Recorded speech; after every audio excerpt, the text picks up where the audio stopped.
Industry के export division के general manager mister सूरज थापर और चेयरपर्सन मिस स्वेतलाना बनर्जी पर अरेस्ट वारंट। तुझे खुशी मनानी है ना, बाहर जाकर मना। इस चार दीवारी के बीच में इस खबर पर मातम ही मनाया जाएगा। पुलिस वाले उसकी माँ को हिरासत में इतनी देर तक नहीं रख सकते हैं और स्वेतलाना हर कदम फूंक फूंक के रखेगी। लेकिन तुमने जो स्वेतलाना का हशर किया है ना, उससे मुझे बहुत सुकून मिला है।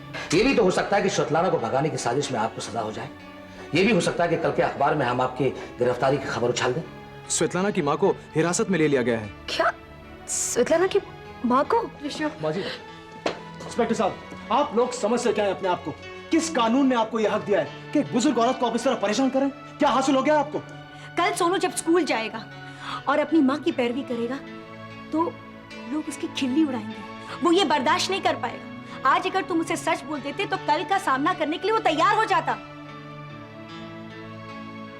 अगर मैंने गलती की तो यह गलती मैं कर चुका हूं। और एक बात और, अगर उसको स्कूल में लोग परेशान करेंगे तो मैं उस स्कूल से उसे निकाल लूंगा, दूसरे स्कूल में डालूंगा, तीसरे स्कूल में डालूंगा, लेकिन तुम मेरे दिमाग का सत्यानाश मत करो।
Damn it, pick up the phone.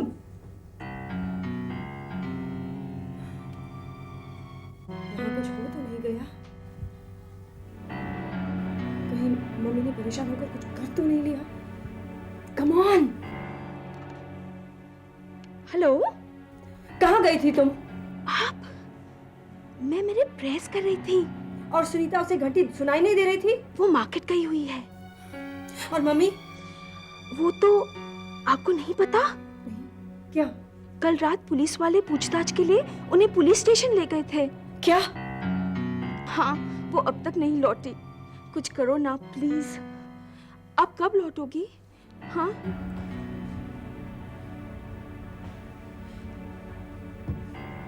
Stella, मैं फिर फोन करूंगी, तुम ख्याल रखना प्लीज।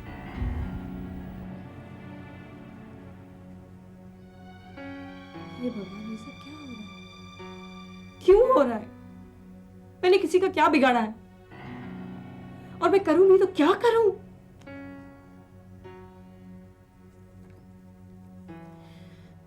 यस रिसेप्शन, मुझे दिल्ली फोन करना है। डायरेक्ट लाइन दीजिए प्लीज।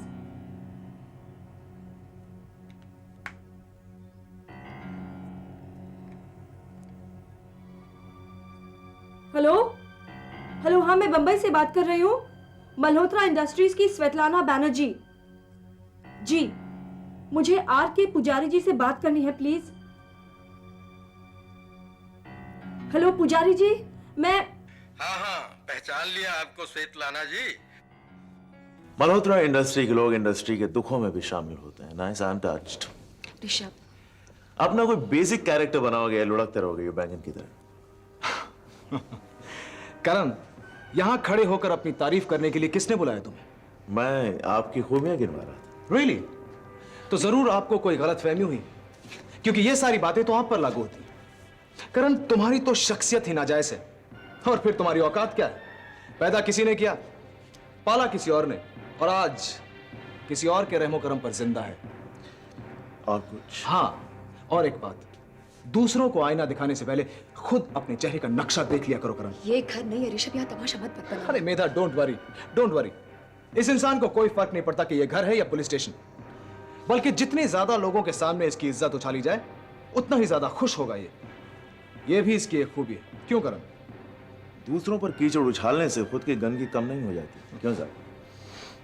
कल आप एजे में स्वेटलाना के खिलाफ इल्जाम बन के खड़े थे, आज यहां उनकी पैरवी करने आए हैं। गिरगिट भी आपको रंग बदलते देखे तो शर्मा। करण साहब, गिरगिट फिलहाल आपको देखकर शर्माने में बहुत ज्यादा बिजी है। एक हाथ में मल्होत्रा इंडस्ट्रीज का झंडा पकड़ा हुआ है और दूसरे हाथ में तलवार है जिसे मल्होत्रा इंडस्ट्रीज पर ही चला रहे होते। और जहां तक मेरा सवाल है, मैं कल भी स्वेतलाना के खिलाफ था और आज भी उसके खिलाफ हूं, और जब जब वो गलतियां करेगी उसके खिलाफ रहूंगा। लेकिन माँ जी का हमारे बिजनेस से कोई ताल्लुक नहीं है, इसलिए इंसानियत के नाते उनकी मदद करने के लिए मैं आज यहां आया, समझे? इंसानियत? हाँ करण, इंसानियत, वो एक शब्द जिसका मतलब तुम कभी समझ नहीं पाओगे, क्योंकि इंसानियत का जज्बा समझने के लिए एक इंसान होना बहुत जरूरी होता है। और तुम तो एक जानवर से भी बदतर हो करण। तुम्हें तो शायद अपने बाप का नाम तक नहीं पता। जिस बाप का खून तुम्हारे रगों में दौड़ रहा है वो तुम्हारे ऊपर नाजायज औलाद की मोहर और तुम्हारी मां के माथे पर बदचलनी का कलंक लगाकर भाग गया। और आज अपनी इन हरकतों से तुमने वो दस्तूर बाइज्जत कायम किया हुआ है करण। कांग्रेचुलेशंस। और तुम्हारे बाप ने ही ये स्वेटलाना को जन्म दिया था ना मल्होत्रा इंडस्ट्रीज में, जो आज इस इंडस्ट्री को पूरी तरह से तबाह कर दिया। स्वेतलाना ने जो नुकसान हमारी कंपनी को पहुंचाया है करण, वो तुम्हारी साजिशों से बहुत कम है। अरे तुम तो Will you stop this? Please. आप ये श्योरिटी पेपर साइन करवा लीजिए। चलिए आंटी। पहचान लिया आपको स्वेतलाना जी? आप वही श्री केशव मल्होत्रा जी की स्वेतलाना है ना? कहिए, क्या सेवा कर सकता हूं मैं आपकी? आपको याद है कि पिछले इलेक्शंस के बाद मैं केशव मल्होत्रा जी के साथ आपको बधाई देने के लिए दिल्ली आई थी? हाँ हाँ, याद है भाभी जी। केशव जी ने तो अंत तक ये परंपरा कायम रखी थी। मेरे पहले इलेक्शन से लेकर बाद के हर इलेक्शन तक निजी तौर पर बधाई देने के लिए बंबई से दिल्ली आना उनकी परंपरा बन गई थी। और फिर पिछली बार आप पहली बार दिल्ली आई थी। डिनर के वक्त आपने यूं ही मजाक में मुझसे पार्टी ज्वाइन करने की बात छेड़ी थी, याद है आपको? ये आप बार बार याद है पूछकर मेरी कंस्टिट्यूएंसी की जनता की तरह बर्ताव कर रहे हैं भाभी जी। उनको भी लगता है कि मेरी याददाश्त कमजोर है। मेरा ये मतलब नहीं था, वो तो यूं ही मुंह से निकल गया। और वो जो हमने आपसे पार्टी ज्वाइन करने की बात कही थी, वो हमारे मुंह से यूं ही नहीं निकल गई थी। हमारा प्रस्ताव गंभीर था। क्यों, आपने उस विषय में कुछ सोचा है क्या? दरअसल मैं उसके बारे में सोचना चाहती थी, लेकिन मैं तो यहाँ कुछ अजीबोगरीब समस्या में फंस गई हूँ। कैसी समस्या भाभी जी? केशव जी की मौत के बाद मल्होत्रा इंडस्ट्रीज के चेयरपर्सन की जिम्मेदारी मेरे कंधों पर आ गई थी। हाल ही में मैंने मल्होत्रा इंडस्ट्रीज का एक एक्सपोर्ट डिवीजन खोला था। हमें 2 काफ़ी बड़े बड़े एक्सपोर्ट ऑर्डर्स मिले थे। उसी बुनियाद पर मैंने उस एक्सपोर्ट डिवीजन का पब्लिक इशू जारी किया था। लेकिन उन्हीं 2 एक्सपोर्ट ऑर्डर्स को लेकर हमें बहुत गहरा नुकसान पहुंचा। सीबीआई ने मुझ पर केस बनाकर मेरे घर और ऑफिस पर छापा मार दिया और मेरे लिए एक अरेस्ट वारंट निकाला। ये तो आप पर बड़ी विपदा आ पड़ी। केस तो काफी संगीन लगता है। अब पब्लिक इशू में क्या है कि पब्लिक का मुद्दा उलझ गया और ये मुद्दा बड़ा संवेदनशील होता है। आपको हिरासत में कब लिया गया? दरअसल मैं अभी हिरासत में ली नहीं गई। मेरी बात मानिए, आप सीधे जाकर गिरफ्तारी दे दीजिए। बाद में क्या और कैसा कदम उठाना है बाद में सोचा जाएगा। पुजारी जी, मेरी विनती है कि आप इस पर थोड़ी देर सोचकर मुझे जवाब दीजिए। मैं इस वक्त बिल्कुल अकेली हूँ और गिरफ्तारी के बाद मैं बेबस हो जाऊंगी। ठीक है, मैं किसी काबिल वकील को केस के सारे पहलू बताकर उसकी सलाह लेता हूँ, लेकिन वो भी यही राय देगा। अच्छा, आप मुझे अपना टेलीफोन नंबर दीजिए। जहाँ कहीं भी आप हैं, मैं कोई घंटे 1.5 घंटे में आपको फ़ोन करता हूँ। यहाँ का नंबर? दरअसल मुझे मालूम नहीं कि मैं यहाँ कितनी देर तक रुकने वाली हूँ। मैं ही आपको 2 घंटे में फ़ोन करूँगी।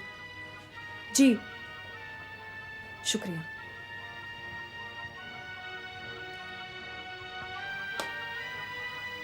काका, जी बीबी जी। पहली बात तो ये है कि मेरे यहाँ आने की खबर किसी के कानों तक नहीं पहुँचनी चाहिए। आप परेशान ना हो, मैं समझता हूँ। अगर आप चाहते हैं तो आप बाहर के दरवाजे पर ताला लगा दीजिएगा। नहीं, उसकी ज़रूरत नहीं पड़ेगी, आप परेशान ना हो। मेरे लिए आप आज का अखबार लाकर दीजिए प्लीज़। मैं अभी लाता हूँ जी।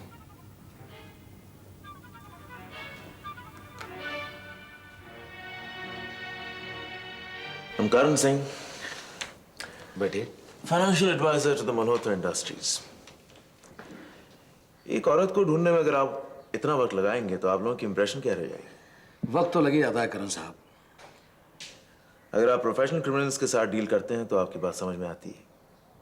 उन लोगों के साथ आपकी आंख मिचौली जचती है, लेकिन एक नासमझ बदनीयत औरत जिसने लालच में आके इतना बड़ा फ्रॉड किया, उसे ढूंढने में इतना वक्त क्यों लगता है? बड़ी उम्मीद थी उसकी माँ से कोई सुराग मिलेगा, लेकिन ऐन वक्त पर ऋषभ मल्होत्रा आ गए। ऋषभ मल्होत्रा की यही तारीफ है साहब, गलत वक्त पे गलत जगह गलत दरवाजे से हमेशा घुसते हैं। इस औरत ने उन्हीं की कंपनी में इतना बड़ा फ्रॉड किया और ये उन्हीं की पैरवी करते हैं। आई डोंट थिंक स्वेतलाना की माँ को स्वेतलाना के ठिकानों के बारे में कुछ भी पता होगा। यही तो परेशानी है कि बिना किसी सुराग के किसी का पता लगा पाना कितना मुश्किल बन जाता है। कभी कभी तो समझ में नहीं आता कि शुरुआत कहाँ से की जाए और शुरुआत करने के बाद कहाँ कहाँ की जाए। खैर, हमारी तो तलाश जारी है। आप भी जरा कोशिश कीजिए। ऐसी कौन सी जगह है जहां स्वेतलाना छुप सकती है? ठीक है, मैं पुराने बिल्स डॉक्यूमेंट्स देखता हूँ, शायद कुछ पता चले। इतना दिल लगाकर न्यूज़पेपर में क्या पढ़ रही हो? ऐसी एक खबर पढ़ रही थी।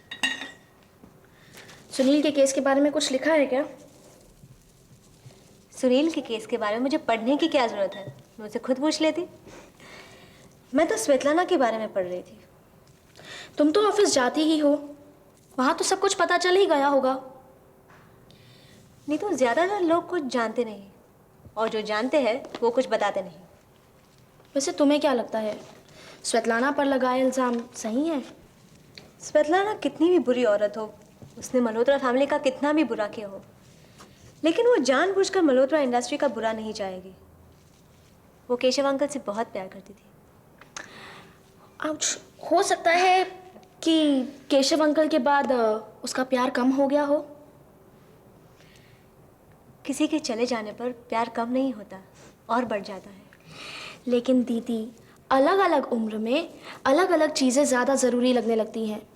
जैसे हमारी उम्र में प्यार की अहमियत सबसे ज़्यादा है, और जैसे वॉल्टर के लिए उसका करियर एकदम सबसे इम्पोर्टेंट हो गया। तो सेम वे हो सकता है कि जब केशव अंकल थे तब स्वेतलाना के लिए उनका प्यार सबसे इम्पोर्टेंट होगा, और आज मल्होत्रा एम्पायर की दौलत। स्वेतलाना पैसों के लिए इतना नीचे कभी नहीं गिर सकती। वो इससे पहले कहीं ज़्यादा गिर चुकी है, अपने पति और बच्चे को केशव अंकल के पैसे के लिए छोड़कर। छोड़ो नीतू, वैसे भी जब हम किसी के बारे में पूरी हकीकत ना जानते हो तो उसके बारे में ऐसे फैसले नहीं सुनाने चाहिए। तुम ठीक कह रही हो। और फिर जब मल्होत्रा इंडस्ट्री ने हमें उनके काम में शामिल ही नहीं किया तो हम बेफजूल क्यों परेशानी लें? तुम बताओ, तुम्हारी ट्रेनिंग कैसे चल रही है? It's all right, but office जाने में एक बुराई है। कैसी बुराई? मेधा अक्सर ऑफिस में टकरा जाती है, और नीतू न जाने क्यों उसे देखकर बिना किसी बात के मेरा दिल कांप उठता है। उसे देखकर जैसे चेहरे की मुस्कुराहट ही सूख जाती है। तुमने तो बेवजह मेधा को लेकर अपने दिल में डर पैदा किया हुआ है। नहीं नीतू, वजह है, उसने कहीं चुपचाप अपनी ख्वाहिशों में सुनील को शामिल कर रखा है। दीदी, सुनील जिस रफ्तार से तरक्की कर रहा है उसमें मेधा तो क्या, कोई भी लड़की उसे अपने ख्वाहिशों में शामिल कर लेगी। पर ये बात भी तो सच है ना कि एक ज़माने में सुनील को मेधा की बड़ी ख्वाहिश थी। मैं अक्सर सुनील के चेहरे पर उस चाहत का सुरूर देख चुकी हूँ। तुमने अपने दिल में जो डर पैदा किया हुआ है वो ना जाने तुम्हें क्या क्या दिखाएगा। और तुम जो कल्पना करती हो वो ये ज़रूरी तो नहीं है कि वही हकीकत है। तुम सुनील पर भरोसा करके, अपने दिल में यकीन रखकर तब देखो कि हकीकत क्या है। Svetlana Banerjee, ex chairperson Malhotra Industries, Ronnie नाम के आदमी की बीवी हैं, केशव मल्होत्रा के मिस्ट्रेस, भागने के वक्त यही कपड़े पहने थे। Here's another one. इनका नाम अरेस्ट वारंट निकल चुका है, ये गायब हैं, पुलिस को इनकी तलाश है। ये कहाँ रहती थी? सेलुलर एस्टेट में अपनी बूढ़ी माँ और 2 बच्चों के साथ जो केशव से हुए हैं। घर में और कौन कौन है?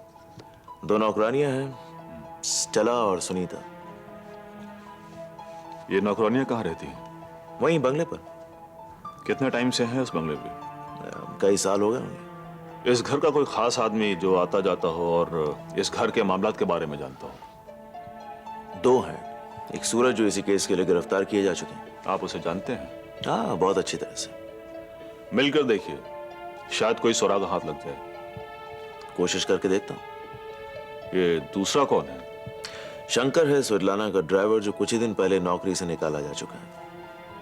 आप उसे जानते हैं? मेरे लिए वो काम करता है। ये आदमी हमारे काम आ सकता है। ठीक है, मैं इन दोनों आदमियों से कोशिश करके देख लेता हूँ, लेकिन ज्यादा क्लू मिलने के चांसेस सेलुलर एस्टेट से हैं और रॉनी के घर से हैं। रॉनी? हस्बैंड? आई मीन, इन दोनों के बीच में ऑफिशियल डिवोर्स नहीं हुआ है। इन दोनों का एक बच्चा है, सोनू, जो वहीं पल रहा है। रॉनी खुद आजकल एक रश्मि नाम की लड़की के साथ रहता है। Very interesting. I would suggest आप स्वेटलाना को जल्द से जल्द ढूंढने की कोशिश करें। ठीक है, मैं आज ही काम पे लग जाता हूं। पर करण साहब, हम कुछ बातें तय कर लें तो अच्छा है। Fees court. मैं क्या बोलूं? आप ना बोलें तो बेहतर होगा, क्योंकि आप जो भी मांगेंगे उससे कहीं ज्यादा मैं देने के लिए राजी हूं। इस केस को लेकर मैं लुटने को तैयार हूं। 10,000 rupees a day, what do you say? मैं समझ गया। ठीक है करण साहब, I'm on the job now. Every evening you'll get a progress report. Let's see. Hello, कौन बोल रहा है? मेधा? एकनाथ, तुमने मेरी आवाज नहीं पहचानी? मैं रूबी बोल रही हूँ। ओह रूबी, हाँ बोलो, कैसी हो? ये तुम्हारे मुंह से ओ क्यों निकला मेरा नाम सुन के? क्या तुम मुझसे बात नहीं करना चाहते? कैसी बातें करती हो रूबी, ऐसा कभी हो सकता है? जब तक ना हो अच्छा है। क्या मतलब? मतलब कि ना आजकल तुम मुझसे मिलने आते हो, ना फोन करते हो, और आज जब फोन किया है तो मेरी आवाज भी नहीं पहचानी। तुम्हें नहीं लगता ये बुरे आसार है?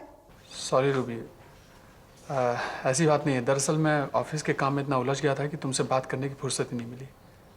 तुम तो जानती हो स्वेटलाना के केस के बारे में। मैंने भी तो अपना केस तुम्हें सौंपा है। अच्छा, तो अब तुम अपने बहन की कानूनी भाषा भी बोलने लगी हो? क्या तुम दीदी की भाषा पहचानने लगे हो? नहीं, मेधा की भाषा तो समझ में नहीं आती है, लेकिन वकीलों की भाषा जरूर जानता हूँ। तुम मुझसे कब मिलोगे? थोड़ा ये ऑफिस के मामला सुलझ जाए, उसके बाद मैं तुमसे आकर मिलता हूँ। मिलोगे ना? प्रॉमिस। अच्छा रूबी, ये मेधा कहाँ है?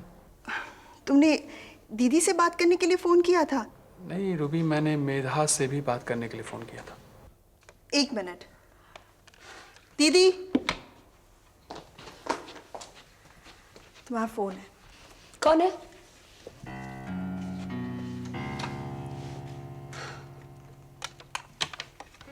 हेलो, एकनाथ। आए, तुम्हारा भी कमाल है मेधा। क्यों, क्या हुआ? यानी हमारे बीच कुछ हुआ ही नहीं है। कुछ काम था तुम्हें? हाँ, दिले बेरोजगार को नौकरी चाहिए थी। अब तुम भी कमाल करती हो, न कोई फोन न बातचीत। इतने दिन बीत गए, ये तुम्हारी जात थी। वो एक्चुअली मैं थोड़ा सा बिजी थी। हमें बता दिया होता, हम तुम्हें थोड़ा सा फ्री कर देते। मैंने भी तय कर रखा था कि जब तक मेधा फोन नहीं करेगी इंतजार करूंगा, पर धैर्य टूट गया। I am sorry. हाँ, सॉरी तुम्हें पर्सनली आकर बोलना पड़ेगा। ठीक है, कब आ रही? अब मैं कैसे यहाँ से कैसे बोलूं? ठीक है, मैं बोलता हूँ। हम लोग कल मिल रहे हैं। लेकिन एकनाथ। लेकिन कुछ नहीं, मैं कल तुम्हारा इंतजार कर रहा हूँ। अच्छा ठीक है, लेकिन